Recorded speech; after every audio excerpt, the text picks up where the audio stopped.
Hello. Hello, is this Matt Webster? This is Matt. Matt, this is Jay Michaels. If I'm on the line, you're on the air. Oh, all right. Hello. Well, not exactly. You're pre-recorded, but you know what I mean. Yes. Welcome to my podcast, and I'm thrilled to speak to you because I am a fantasy and science fiction and horror movie lover, and while I wouldn't call yours a horror, I would definitely say there is fantasy elements in yours that I have not seen in many stage works, ever. So I'm really thrilled to speak to you about your show. Tell our listeners for a moment about Back. Yeah, so it's a two-person play about sort of the dangers of nostalgia, and at its core, it's a love story, but there's some sci-fi elements. I don't know if I want to say too much about what those sci-fi elements are, but it deals with a little bit of time and space. There's people always talk about if I'd only know if I knew then what I know now. So essentially, you have this very. I won't go into detail. I'll just say there's a time travel element within this love story, and that piqued my interest so immensely because that really is an original idea. You see variations of it going as far back as the Twilight Zone, but certainly nothing like this, not within a love story. What's the creative process? Where'd you get your idea for this? Yeah, so it's kind of a funny story. Actually, I was riding on the subway, and I just sort of had this idea pop into my head about being able to go back in time and change your path and create sort of a new strain of reality. And then I just started free writing on my phone, on my notes app. So what I do is I just sort of start writing and I ask a lot of questions like, okay, so there are two people and they love each other, but they can't make it work in this reality. And so maybe they go back, but what are the rules of going back? You know, how long can you go back? How long do you know that you've time traveled? How would you not know that you've time traveled? So I just do this free writing conversation with myself on my notes app on my phone, and out of that kind of came the whole story. That's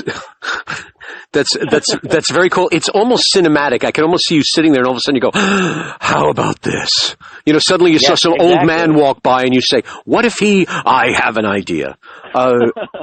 So that's really intense. Are you a fantasy lover? Are you a sci-fi person necessarily? You know, I like things that are rooted in some sort of reality. When fantasy and sci-fi gets a little too otherworldly for me, that's when I tend to check out. So I like the sci-fi that's a little bit more subtle, and the sci-fi is an element, not the whole thing. You like it when the science is peppered with fiction as opposed to you can't even understand the language half the time. Exactly. I still like a little bit of realism in there, which is why the love story for me is the realism, and the time travel is sort of the science fiction, and they both can't exist without each other. I'm not going to go into any of the details that I've read about this, but it is obvious rooted in reality for you because you have such a fascinating concept about their love and even the outcome. Reading this, you sound like an astute person in terms of relationships. Did you usher anything in your head about your relationships, about someone else's relationship, one you've heard of? Because it's really you have two really involved ideas. That's why I asked about science fiction, because the rules of your time travel are brilliant. And again, I've not heard of them before. So I thought, okay, this guy got all of the Isaac Asimov novels somewhere at home. Yeah. And then in terms of relationship, you really have a very astute concept in terms of the relationship. So did you hearken it from other relationships you've heard or been part of? Well, that's an interesting question. I think as a writer, you sort of are always pulling from the people in your life to some extent. But for this particular story, I got an invitation to my high school reunion, and I really didn't want to go because I felt that no one that would be there really knew the real me. They just sort of knew the social media version of me. And it made me think about how they all sort of had their own private version of me in their head that only they knew and only they could see. And I started thinking about how interesting it is that we all have private versions of each other. in our heads of who we think these people are, and we never really know the real person unless you're super connected to them. So this idea of being able to create multiple strains and create your own personal reality was sort of started from that. And then on the more personal relationship side, there have definitely been relationships in my life that if things if one thing would have changed and we would have found ourselves next to each other instead of in different states, who knows what would have happened. And I think those questions are really interesting to ask as a writer, like what if you had a second chance? What if you didn't go away for college? Those kinds of questions. The marketing aspect, which is always my favorite, is really inspired, because what person ever has never said, what if? Meaning a business deal, a relationship, anything, even waking up at a different time. Everybody says, what if I'd only? So you tapped into something that we all feel, and then you handed it to us in terms of relationships, and then just the notion of it being not a scenario or anything like that, but the science fiction element. You actually said, okay, what if? Well, here's what happens. What if? And again, there's a lot of danger involved in that. Thank you. There's a lot of unknowns that open up when you allow yourself to be thinking in that way, and this play deals with those dangers. And I think in a larger sense, that area of the country that a lot of the play is set in, which is in Ohio in the Midwest, there's a lot of desire to go back to the way things were before industries left, before jobs left, when the economy was better. And so while that is not at the forefront of this story, it's definitely the environment in which the story takes place, that desire for a better time, that desire for when things were simpler and easier and better for a lot of people. You're also hitting a very interesting topic that way. I never looked at it until just speaking to you now, so this is yet another angle that I'm going, oh, very clever. We're entering the world of the millennial. And I am not a millennial, and I have seen many a generation come and go, and I've seen the world change because of them. But I think the millennial arrival, evolution, if you will, is one of the largest changes I've seen, even in the arts. And so your piece essentially talks about, the great shift in terms of intellect. So you're taking the fantastical level of what's going on around the world. It's like a new generation, a whole new thought form is happening, and whereas it's so real, you're taking it from the fantastical point of view, which is really interesting. One might even look at it politically, yes. Right. My characters are millennials in a sense, in whatever world they're in. They're similar to my age or when I started writing the piece. And I think there's also some comments in the play about age and about different points in your life, what matters to you, because don't forget these characters are 27 and they're considering changing their whole life and changing their whole path in life at age 27 because of something happening in their past. They have a whole life to live where something worse might happen, or to think that at age 27 is the best time to go back is an interesting question to me. Why did you do it then? That's a big question. Yes, okay, maybe because, that's your demographic, so you understood it. But I have seen, not like this, but I have seen, the go back in time stories, and it's usually someone my age plus, someone in their 50s, 60s, 70s saying, I wish I could. Why'd you pick 27? I have an idea just from my own life, but why did you pick 27? So there's a technical reason for 27 is because I've heard that that's when your body starts to not be able to form new cells to replace old cells. Oh. And so it's an actual chemical thing in your body that you are actually starting to deteriorate and not replenish yourself. Brilliant. So that's one reason, just sort of a subliminal reason, I guess. It's not on the forefront. But then the other one is because at 27, I feel like you're challenging so many things in your life in terms of relationships, career, family, everything sort of coming at you at that age of what am I going to do with my life? I've already left college. I'm maybe in a job. do I want to be doing this job for the rest of my life? You know, am I going to change careers? There's just so many questions. There's not really time to feel settled. And so that's why I wanted to keep it in that age range. That's exactly what I was thinking. Essentially, the psychological aspect of 27 being, you know, the road to 30.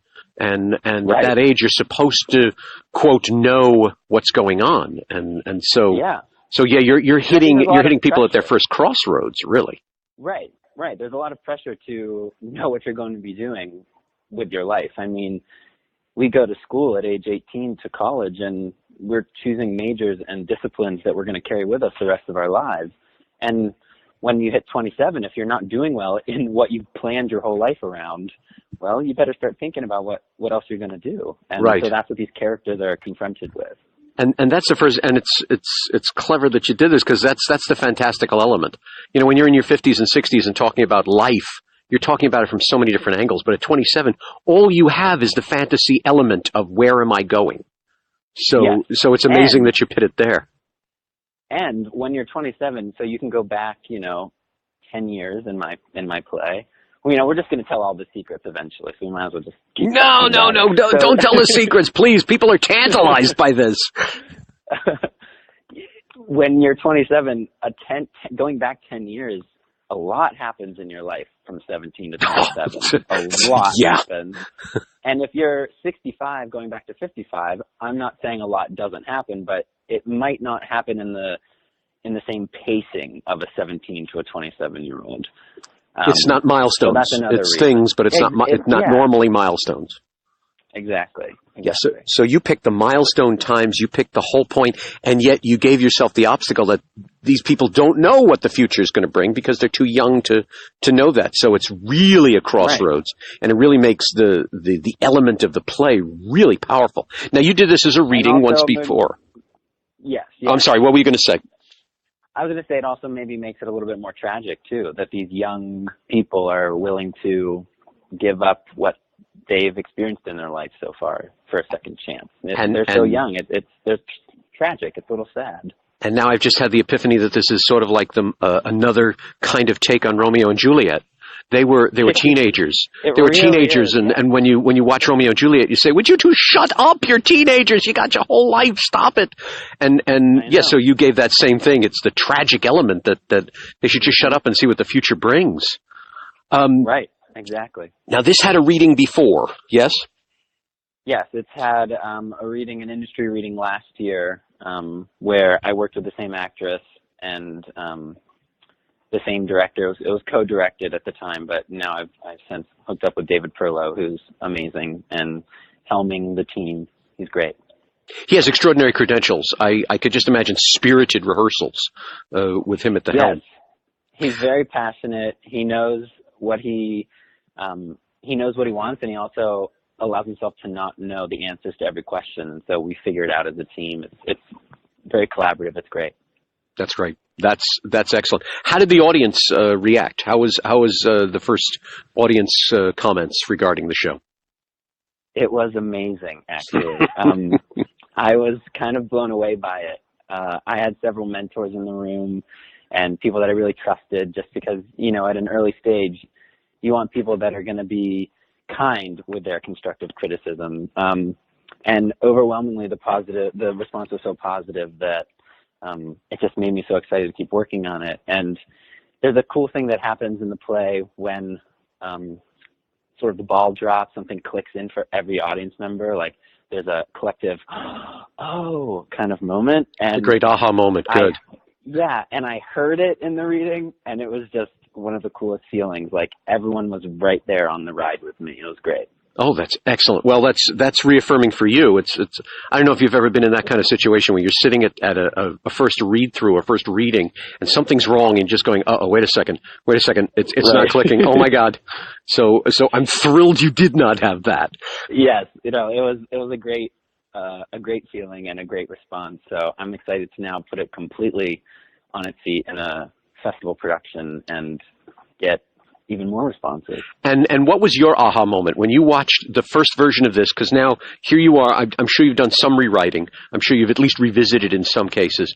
What was your aha moments when you watched it the first time? Did you suddenly have brand new concepts that you wanted to throw in there, different ideas, different characterizations?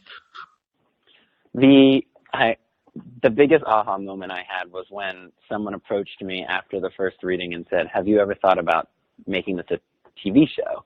Because the world is so full in the play. Like we were talking earlier, there's a lot of rules to the time travel element, and it's all very specific.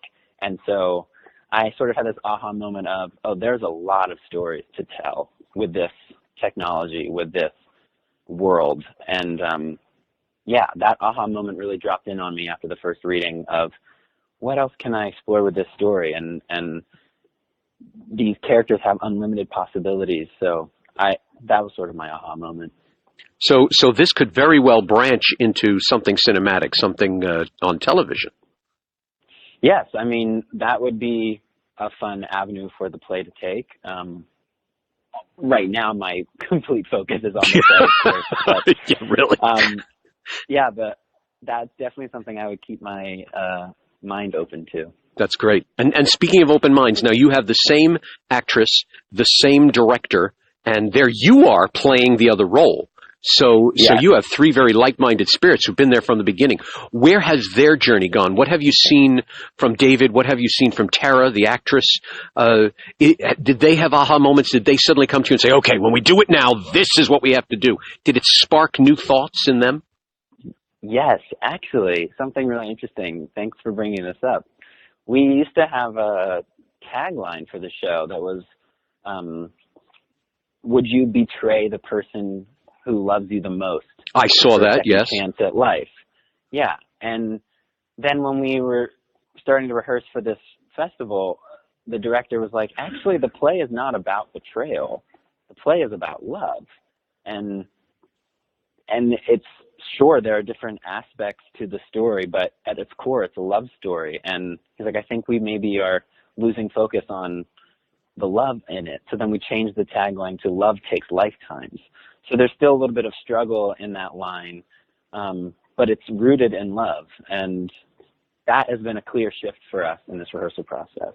I'm glad you said that, because that became my aha moment. When I was reading all this and researching the piece and everything like that, the first tagline, I thought to myself, okay, what happens that's so dark in this that someone is betrayed? But then, and it's very clever to pluralize, to say love does not take a lifetime. Love takes lifetimes. Right. So that was very clever, very convoluted, opened up the mind all the way. Which is really excellent on this. What's next for you now that you have this went from a reading, now it's in a festival, and we're going to talk about that in a moment. But what's the next thing? What's when you're sitting on the train? What's the next thing that's going into your phone? I have two sort of upcoming and ongoing projects. One is a new play called Jay and the Contest. And I'm working on that currently and going to Georgia for a writing retreat in September and October to sort of maybe get a good first draft of that.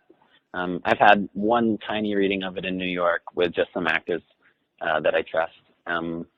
So that's happening. And then I've also written my first screenplay that I'm there you go. Talking with some people about and seeing if I can maybe transition from writing for the stage to writing for the screen. Excellent. That's the second time I've heard something cinematic out of you. First, one becomes a TV show, one becomes a screenplay. Did you, when you first decided to be a writer, when you first said, okay, I am Matt Webster, the author, did you think TV? Did you think novels? Did you think stage? What was the first moment where you thought your pen was going to make you famous? What was going to be that first moment? TV, stage? Stage. Okay. Good. Yeah. Good. That's my little quiz that I do. Whether people stay that way or not is almost immaterial. It's like the reality, the spontaneity, the energy of the theater. I think anyone who starts that way, they have a better chance because they're looking at such a realistic excitement. And so I'm so happy to hear you say that. There, you passed my quiz. Well, yes. Good. What were you going to say? I think I interrupted you. I was just going to say that the writing for the stage or working in theater, to me, is very collaborative. And so I think that's a good place for a writer to start because you're surrounded by people that are there to enhance the writing with their thoughts. Like you have a director and you have actors and it becomes more of a collaborative thing. Whereas when you're writing for the screen, it can sometimes feel isolating because you're doing all of the parts as the writer. You're writing in the mood and the world, whereas in the play you can bring in other people to kind of create that with you. Right. Now, speaking of energy and excitement, you're part of a brand new festival. We're in a world right now, unfortunately, where so many of the landmark festivals are either closing or taking hiatus. I can think of 3 or 4 that I remember from the days when I could be called a millennial that are no longer with us. And so you're part of a new festival. What's good? What do you like about Ken Davenport's Rave Theatrical Festival? I really like how sort of hands-off they are in a good way. I don't mean that in a bad way at all. I've been a part of a couple other festivals with some different projects, and a lot of times answers are met with no before even thinking about it. And most of the time the answers that I've been given have been yeses. So that's been really nice. Like if it's not an immediate yes, it's actually, we haven't thought of that. Let's figure it out and see what's possible. They're not approaching anything in a negative way. And so I really have been appreciating that. So you're getting a lot of artistic freedom. Yeah. And I'm getting a lot of, let's solve this together rather than, no, you can't do that. That's excellent. Were you part of anything with Ken Davenport? Because I know he has many different organizations and he's part of a lot of things. Did you know him before this, or is this your foray into Ken Davenport as well? No, this is my first time working with Ken. That's great. And so, yeah, yes. His whole team's been wonderful. So out of the box, you're thinking this is going to be a really powerful festival, as well as just they're nice actors. Good. I'm really glad to hear that. I'm so happy to hear that festivals are starting out well, and it looks like they'll continue because that's the backbone of the theater these days, especially when you're talking independent theater.